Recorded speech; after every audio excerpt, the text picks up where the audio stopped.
Right, today I'm in St Albans with Marcus Townend of the Daily Mail. Thanks very much for agreeing to talk to us today, Marcus. Now, you were voted Racing Reporter of the Year in 2019.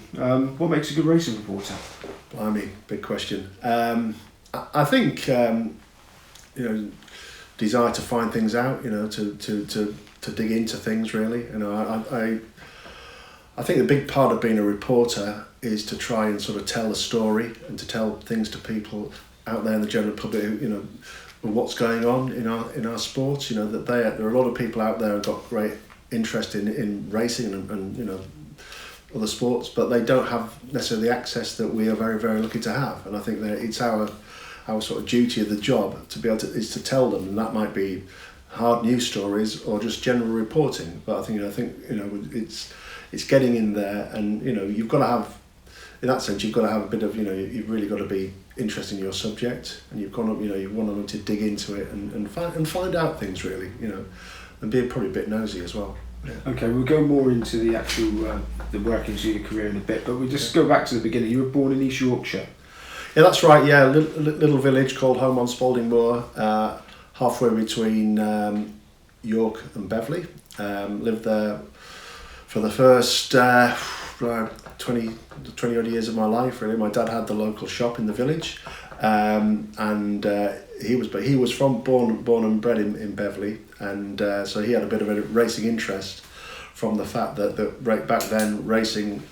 There's got a race course there now, but Beverley was a racing centre, not a big one, but a racing centre, and so he knew a few racing characters and jockeys like Brian Connaughton, and I suppose that maybe that's, if I dig back why I'm interested in racing, maybe that sort of was what he passed on to me then back in those days. Okay, so you fell in love with racing at quite a golden time. Yes, well, born in the early 60s, but my first memories that I could recall are from the early 70s. So Mill Reef's Derby is something I can remember very clearly. The Grand Nationals, Red Rum's Grand National, those sort of, and a great era. Obviously, I think because of Mill Reef, I used to follow Jeff Lewis as a jockey on the flats. On the jumps, I was a great fan of Andy Turnell, who had this very distinctive style. He used to ride a lot shorter than any of his contemporaries, so he was very easy to pick out. He rode for his father Bob, and there were some great horses that I remember from that era.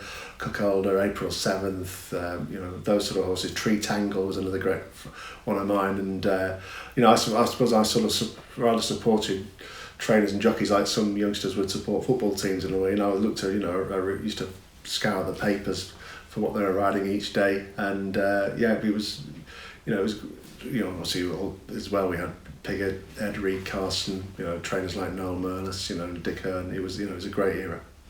So while you were at school, were you sort of not misled enough to not do your schoolwork? So did you envisage a career in the media? Not really. I don't think I envisaged any career at the time. I think I was very much, I was a relatively diligent student, but I was very, very sporty. Cricket, really from Yorkshire, was obviously very important to me, and rugby. I played both of those to a reasonable level, and enjoyed them. I love sport, really. So I think, it took me a long time to sort of decide particularly what I want to. I think the first time I probably mentioned journalism at school, somebody sort of said, I don't know if that's a very sort of safe, wise way to go down. So maybe took a step back after that. But it wasn't maybe until university that I sort of really got into the idea of media, and I sort of did a little bit of sort of work on the university sort of magazine, which was a great sort of help to me in sort of saying I'd actually done something in media. But I sort of drifted into it, and largely through the love of sport, really. So what did you study at university out of interest? Well, I studied, believe it, biochemistry and nutrition, believe it or not. You wouldn't think that looking at me, would you? Maybe, but I think I was probably at that time thinking, you've got to have a career, you've got to do something serious. And that was, I suppose, what I was good at, but what I did. At the end of 3 years studying at university, I went to Nottingham. I realised I couldn't envisage a career in a lab in a lab coat, a white lab coat. I thought that was probably my worst nightmare probably. So I had to do something different, and luckily I got this. I could sort of say I'd done the university magazine, so that was a slight a very, very small thing I could write on my CV and try to go down that avenue. And you got a job working on a Saturday show for BBC Radio York. Yeah, that was lucky, just a lucky meeting. I got a chance to go in. I think it was just a time. I think the BBC local radio stations, I think, were obviously expanding. I think they used to probably sports shows. They just took the network stuff, I think, really, and maybe York maybe took Leeds United commentaries or something like that. But they got their own sports staff. So a guy called Tanner was the producer, who I think I've heard of. He's occasionally now on reporting on matches for 5 Live, and former jockey Chris Pimlott, actually he'd just given up riding and he was looking at what he wanted to do. So Chris was in the studio doing little bits and bobs, and I was probably on the telephones ringing around local football clubs, local rugby clubs for half-time scores, full-time scores, and getting the chance to maybe read those out as part of the bulletins, and occasionally I was sent out to Scarborough. It was local football. Our main York City reporter at the time was a guy called John Champion, who went on to quite big things. I think as a football commentator for ITV and the big networks. So you moved down south when you got a job on the Barnet Press, covering Barnet FC. Now, was moving down south something that you wanted to do? Was it just the way the mop flopped? Yeah, it was just a chance thing, to be honest. I went from the radio to a newspaper in East Yorkshire, which was just, again, a lot of. I've had some very lucky chance meetings. I was just doing the football. I was at a Harrogate Town match, reporting for Radio York. And I met a guy who worked for the local newspaper group, or was maybe chief executive of the local newspaper, who were sponsoring the game, and we got chatting, and there was a job on one of his papers, which I got, and had that for a couple of years, and then I was just looking to move on, just thinking next opportunity to move on, and this was just advertised in the UK Press Gazette, which obviously was one of the things you scoured each week to see if there was any opportunities. So I moved on a August bank holiday weekend. It was just, I'd not been to London that many times, to be honest. It was a bit of I didn't really know what I was letting myself in for. So but football's, everything you've done so far has been about football. So was that ever a runner as far as concentrating on as a journalist? Probably not really, because although I was covering it and I enjoyed covering it, I'm not a football fanatic. I'll watch Match of the Day on a Saturday night, but I'm not going to, I don't sort of read all the column inches about football at all. But it was a great grounding in Barnet, because Barnet were doing really well. It was just in the days when promotion from the conference to the Football League had started, and Barnet were always sort of in contention in those years. They were managed by Barry Fry, who was a great character and was a very, very easy person to cover, because he was so quotable and was so accessible. If you got to it was a weekly paper, the Barnet Press, which I worked on, and if you got to Tuesday afternoon and Barry you hadn't phoned Barry would probably phone you. He was so keen to get in the paper, and they were owned at the time by a guy called Stan Flashman, who some of your listeners and viewers might remember was sort of probably the best known ticket tout of his age. He was almost sort of like a bit of a caricature guy, quite short, stocky, very wide, big sort of wide suit. And if there was ever any sort of around the sort of coverage of the Wembley FA Cup final, there would always be sort of saying about how much tickets were going for whatever, and Stan Flashman would be maybe coming up, and two together, Stan, that sort of thing. And he was quite a fiery character. He used to if you wrote something he didn't like, he would ban you from the ground. And so there was a couple of quite amusing occasions where Stan didn't like what I'd written or something, and he banned me.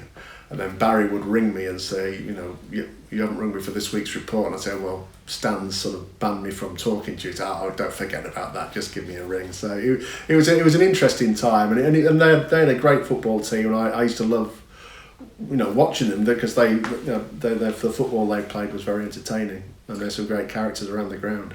Right. So when did your first racing job come up? When did you change focus?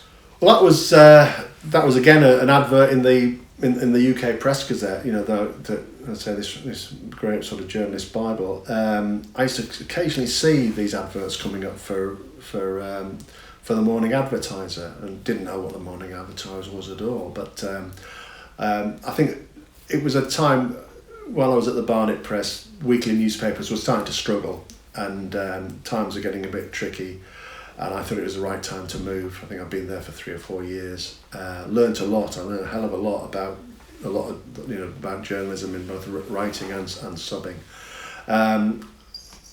But the opportunity came up with this advert, and it was, it was in central London. I got central Old Street. So it was an easy train journey from where I lived in New Barnet at the time, and it was an interesting paper. The Morning Advertiser which I got the job on, which I think was a sort of launch pad for quite a few sort of future racing journalists or sub-editors, but it was a bizarre sort of concoction really. It was actually the licensed victualler's daily paper, so it was full of sort of news about pubs or pictures of people there was a raffle in a pub in wherever and they'd raised so much money.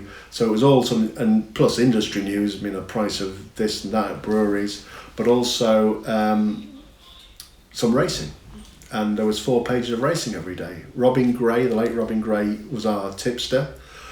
So we carried a story of his tipping every day, and we subbed race cards and greyhound cards and all came through on the teleprinter. It was it was all old-fashioned stuff in those days, but it was my first footsteps into racing, and I'm very grateful for that.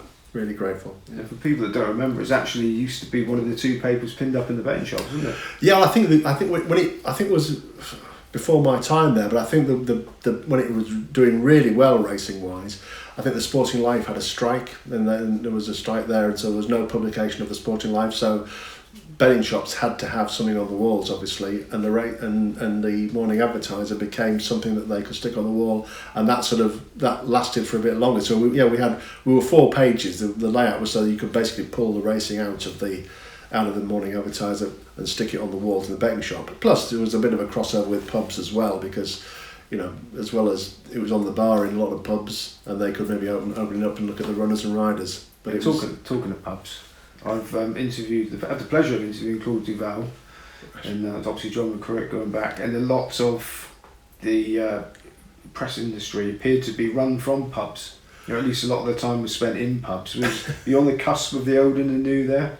Yeah, very much sort of crossover. I can remember, John and Claude and people like that. They were in the press room that I sort of first walked into. Occasionally, my first sort of, I wasn't a regular straight into the press room. I used to wander in occasionally, look at all these people who you sort of, you'd never sort of, John Oakesy, obviously people like that. People whose names who you knew from the television and from just reading them. So it was quite a daunting time, and a massively different press room in terms of personnel and the way the technology operates now. It's telephones, people writing stuff hand out, copy takers, phone boxes. Some of my first stories, you used to phone, go to a phone box, reverse the charges, copy takers, reading it out. It was quite an interesting sort of time. Well, compared to what we know now, where it's relatively,